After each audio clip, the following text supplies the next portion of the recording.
Chapter 9. Mortal Danger. "That's the biggest bang I've ever heard," Commander Pott said. "Now come on, we'd better get away quick from here before we have to do any explaining. There's that farmer's car still coming, and people will have heard that bang as far away as Calais. They'll even have heard it right across the channel in England. We'd better steal quietly away, and when we get back to England, I'll go and explain things to Scotland Yard. I bet they won't make a fuss, probably even give us all medals. It's getting dark, and I'll bet you're all starving. I know I am." And he put Chitty Chitty Bang Bang into gear, and she roared along the car track just as if she was as hungry and thirsty as all of them. But, and again, as they approached what they thought would have been a farmer's car, they saw it was a big, black, open tourer, a very powerful-looking car indeed. It had drawn itself right across the track so as to not let them pass, and 4 men had got out and were standing, or rather crouching down, and they all had revolvers in their hands. One of them, a huge unshaven giant of a man with shoulders as big as a gorilla's, came slowly towards where Commander Pott had been forced to pull up. He looked as if he would burst with rage, and his eyes were red with fury, and his lips were drawn back from his big yellow teeth in a snarl. Commander Pott whispered, "I regret to have to announce that that's Joe the Monster. I've seen pictures of him outside police stations. The other 3 are his gang. Man Mountain Fink, who's escaped from heaven knows how many prisons. He must be on the run now. Soapy Sam, he's our explosives expert for opening safes. Soap is a crook's name for gelignite. And Blood Money Banks, the blackmailer. Watch out, this is going to be tricky." Joe the Monster came up to the car. In his most threatening manner he growled, "And who might you all be? And what might you all know about that there explosion what's just taken place?" Commander Pott said innocently, "Explosion? Explosion?" He turned to the children. "Anyone hear an explosion round here?" Jeremy said brightly, "There was a bit of a pop just now, Daddy, over by the cliff. You must have missed it." "Bit of a pop?" Joe the Monster almost exploded himself. He turned around. "Hear that, mates?" he said in a mincing voice. "They think they may have heard a bit of a pop." He turned back threateningly. "Bit of a pop? Call that whopping volcano a bit of a pop? Why, it sounded like the end of the world." Now his voice was an angry growl.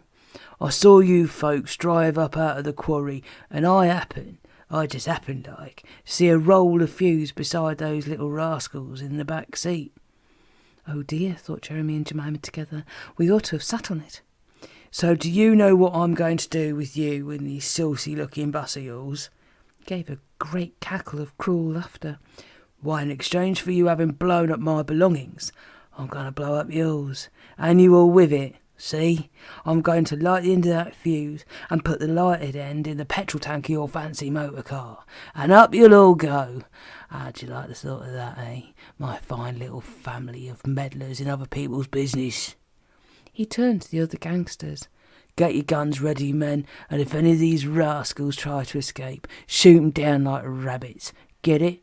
The dreadful gangsters cackled with joy at the thought of the sport they were going to have, and the Pott family heard the click of the safety catches going back. "Now then, you little monkey in the back there, hand over that length of fuse, or it'll be the worse for you." And he pointed his revolver straight at Jeremy. "I won't," said Jeremy stoutly. "And if I'm a monkey, you're the ugliest ape outside the London Zoo." And he took the roll of fuse and sat on it. "Oh!" Joe the Monster grimaced with fury at the insult. "You young whippersnapper, I'll teach you to do what you're told." And he took a big black cosh out of his pocket and walked purposefully towards the car. Jeremy had butterflies in his tummy at the sight, but out of the corner of his eye he saw Commander Pott's hand steal across the little lever that worked the wing mechanism, and as Joe the Monster drew level with the car, Commander Pott pulled the lever sharply down, and Chitty Chitty Bang Bang's big green mudguards swung sharply out to their wing shape.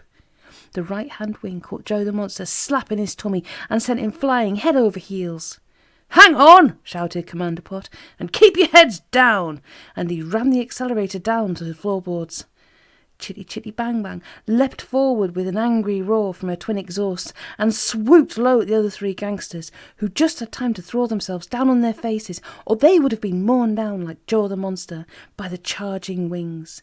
And then the great green aero car, for that is what she had become, just cleared the top of the gangsters' car and roared off towards the main road. Of course, the gangsters were soon on their feet, and all their guns spat bullets at the swooping green dragon. But Commander Pott zigzagged the wheel, and although there was one bang as a bullet hit the coachwork, the other bullets whistled harmlessly past, and the spurting flames of the revolvers got smaller and smaller in the dusk. "Phew!" said Commander Pott. "That was a narrow shave." The others made fewing noises and thanked heaven for the way their magical Chitty Chitty Bang Bang had saved them from the gangsters' terrible revenge. They got to the main road to Calais, and Commander Pott eased Chitty Chitty Bang Bang down onto the smooth surface. She gave a bump or two, and then was going like the wind down the empty road, with the big headlamps lighting up the way to the distant glow of Calais and the huge feast of omelettes and roast chicken and ice cream they were all looking forward to. They drew up in front of a nice-looking hotel called the Splendide, which, as you've guessed, is French for splendid, and Commander Pott ordered their rooms, and while they tidied up and had a good scrub, much needed by now, as you can guess, he ordered the delicious dinner in the bright and cheerful dining room and went out to look after Chitty Chitty Bang Bang, because, as you know, you must always see that your car is cosy and happy for the night before you look after yourself.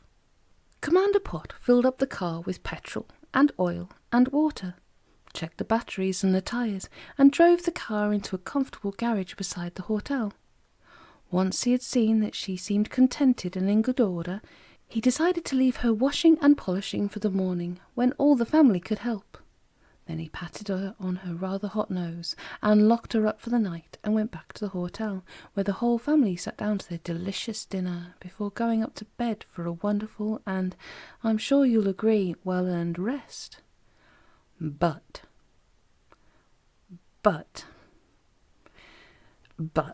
and again but, later that night, when they were all fast asleep, a long black car with Joe the Monster at the wheel and Man Mountain Fink and Soapy Sam and Blood Money Banks crouching down in the body of the car came creeping up to the Hotel Splendide in the darkness and hid itself amongst the shadows down a side turning. Joe the Monster and his gang, still bent on revenge, crept around the ground floor windows of the sleeping hotel, looking for a way to break in and get at Commander Pott and his family. And once again, Commander Caractus Pott and Mimsy and Jeremy and Jemima were in mortal danger.